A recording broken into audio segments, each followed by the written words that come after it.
Hello everyone, welcome back to my channel. So last video में हम लोगों ने पढ़ा था method of semi averages and graphical method का यूज करके हम लोग ट्रेंड को कैसे फाइंड आउट कर सकते हैं। नाउ दो मेथड हमारे बचे हुए थे। एक था हमारा method of curve fitting and by method of curve fitting by principle of least squares. तो हम लोग आज ये जो बचे हुए दो मेथड हैं इनको हम लोग इस वीडियो में कवर कर लेंगे। सो देखिए, method of curve fitting by principle of least square ये हमारा बेस्ट मेथड होता है, जैसे कि मैंने आपको लास्ट वीडियो में बताया था। और अगर आपने मेरी लास्ट वीडियोस नहीं देखी हैं तो उसका मैं जो लिंक है वो डिस्क्रिप्शन बॉक्स में दे दूंगी, आप लोग वहां से जाके चेक कर सकते हैं।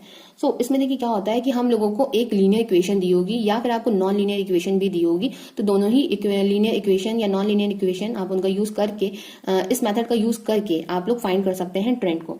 सो अगर मान लीजिए कि हमें एक लीनियर इक्वेशन दी है, तो इसमें देखिए होता क्या है, जनरली इसमें भी यही होता है कि आपको वैल्यूज गिवन होगी, टी की कुछ वैल्यूज गिवन होगी, T1 T2 up to Tn, और उसके करस्पॉन्ड आपको Yt की वैल्यूज दी होंगी Y1 Y2 up to Yn।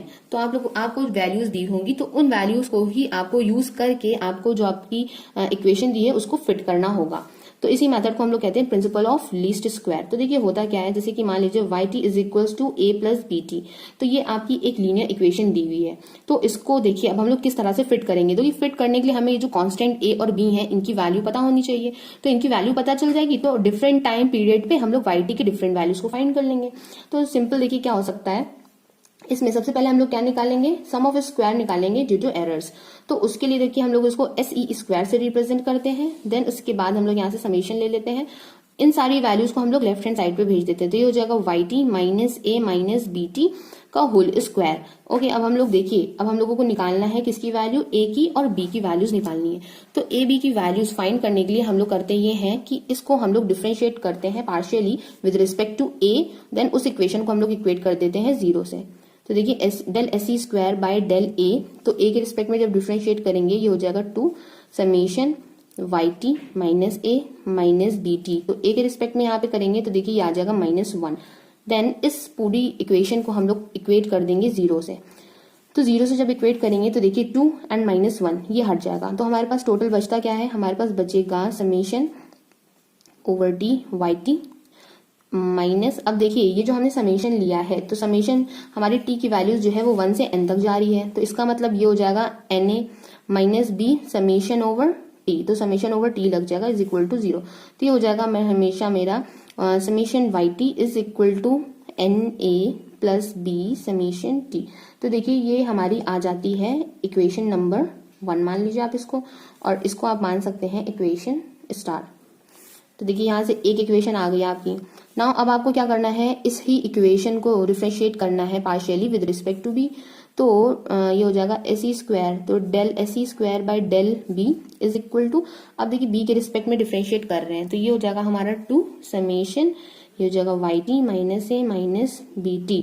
अब इस टर्म को भी डिफरेंशिएट करेंगे विद रिस्पेक्ट टू b, तो देखिए यहाँ पे आ जाएगा -t। अब इसको कर देंगे इक्वेट 0 से।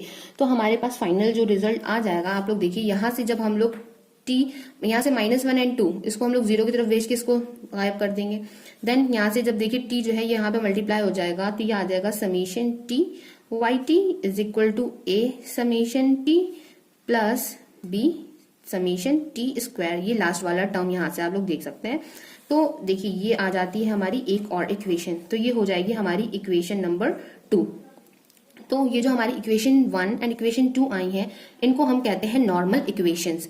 तो ये दोनों आपकी जो इक्वेशंस हैं, ये दोनों इक्वेशंस आपकी क्या होती हैं, नॉर्मल इक्वेशंस। तो नॉर्मल इक्वेशंस का यूज करके हम लोग a की और b की जो वैल्यूज हैं उनको हम लोग फाइंड कर सकते हैं।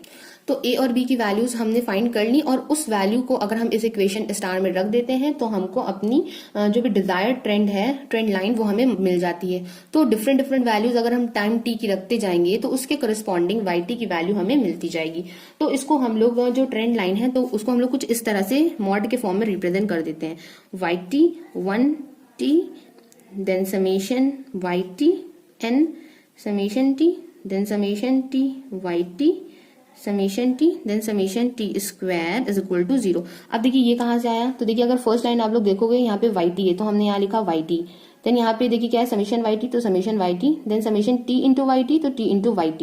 देन यहाँ पे आप लोग देख सकते हैं a का कोफिशिएंट 1 है तो a का कोफिशिएंट यहाँ 1 लिख दिया, a का कोफिशिएंट n है तो a का कोफिशिएंट n लिख दिया, समेशन t का कोफिशिएंट ए का कोफिशिएंट समेशन टी है तो ए का कोफिशिएंट समेशन टी। सिमिलरली देखिए बी का कोफिशिएंट यहाँ पे टी है तो यहाँ पे बी का कोफिशिएंट लिख दिया, यहाँ से बी का कोफिशिएंट एंड यहाँ से बी का कोफिशिएंट लिख दिया और इसको हम लोग ने क्या कर दिया 0 से इक्वेट। तो सिंपल ये तो एक लिखने का तरीका था। अब देखिए यही प्रोसीजर हम लोग यूज करेंगे और इसके क्वेश्चन जो है उनको हम लोग इजिली सॉल्व कर सकते हैं। अब देखिए मैंने तो आपको ये बताया है सिंपल एक लीनियर अगर आपको इक्वेशन दी हुई है उसके लिए मैंने बताया है। अब देखिए इसी तरह से अगर आपकी जो इक्वेशन है वो आपको दी हुई हो नॉन लीनियर के फॉर्म में, मतलब कि कर्वी लीनियर हो या कुछ इस तरह से सेकेंड डिग्री पैराबोला आप समझ सकते हैं, ठीक है। तो अगर देखिए वो इक्वेशन है वो कैसी आपको गिवन होगी, y t is equal to a plus b t plus c T square. तो देखिए अब इसमें टी स्क्वायर हो गया, मतलब कि ये आपकी सेकेंड डिग्री पैराबोला है। तो इसका भी देखिए जो प्रोसीजर है वो सेम प्रोसीजर आप लोग फॉलो करेंगे। तो इसका भी देखिए क्या होगा, सबसे पहले आप लोग sum of square due to errors निकाल लेंगे, वो हो जाएगा Y T minus A minus B T minus C T square, then इसका हो जाएगा होल स्क्वायर। तो देखिए सबसे पहले हम लोग करेंगे इसको partially differentiate with respect to A, then with respect to B, then with respect to C. इन सब के रिस्पेक्ट में जब हम लोग डिफरेंशिएट कर लेंगे तो हमें इक्वेशंस मिल जाएगी। तो देखिए मैं आपको करके दिखा देती हूँ, del A C square by del A